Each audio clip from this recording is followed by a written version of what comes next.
Then you get into the RAW, right? The RAW story, the Research and Analysis Wing, the Indian Intelligence Organization. Everybody knows the ISI. They've been demonized. U.S. media have never talked about the RAW, R-A-W. Raw deal is what you're going to get from them.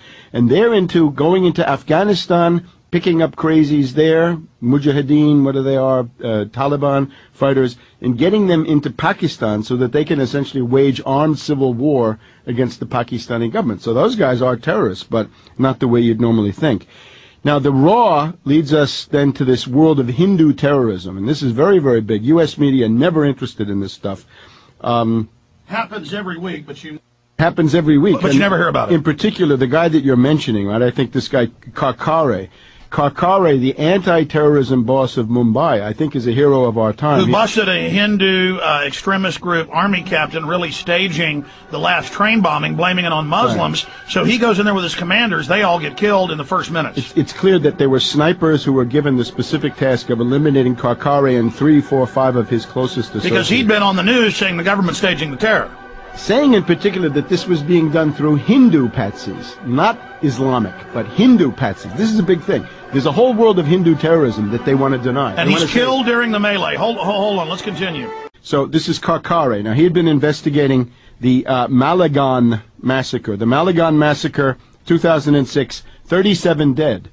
And he had been saying, look, it's not clear that these were Muslims. It's not clear that these were Pakistanis at all. It looks to me more like it's this world of Hindu, and he bust the army captain. Terrorism. He bust the army captain. And the BJP candidate, basically the shadow prime minister of the BJP, the Hindu nationalists, I guess, had come out saying this guy should be fired. There were calls to fire him, and he was getting death before threats. He was killed. Right. So now, in the middle of this event, it looks like there's a special team that has only one task, which is to kill him, because they knew that he would be in the front rank of the people doing something about it, whereas the other Indian forces, I mean, now, I want to warn good cops. I want to warn good cops and good FBI, like John O'Neill, who they killed on 9/11 and threw in the building.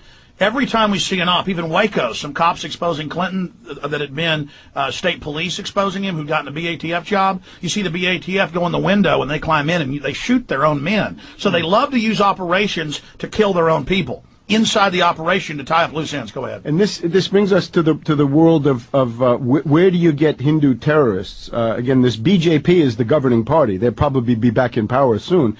But then there's this other thing called the RSS, Hindu extreme nationalists, racists, Hindu superiority. The ones types. that killed Gandhi because he wouldn't go to war with Muslims. And I guess the shorthand for this would be Hindu fascism. And what we're getting, you see, Obama is attracting a kind of a fascist international made up of the lunatic Saakashvili, Polish and Ukrainian extremists, and now we're getting Hindu fascists becoming the great friends of the United States. And your future is going to be hostage to a bunch of Hindu fascists under the Indian-U.S. nuclear deal. And that's what this guy Karkare was the threat to that, because he was... They didn't just kill him, they killed 4 other chiefs. His whole staff. They wiped his whole team out in separate groups. They're all picked out and triple tapped in the chest.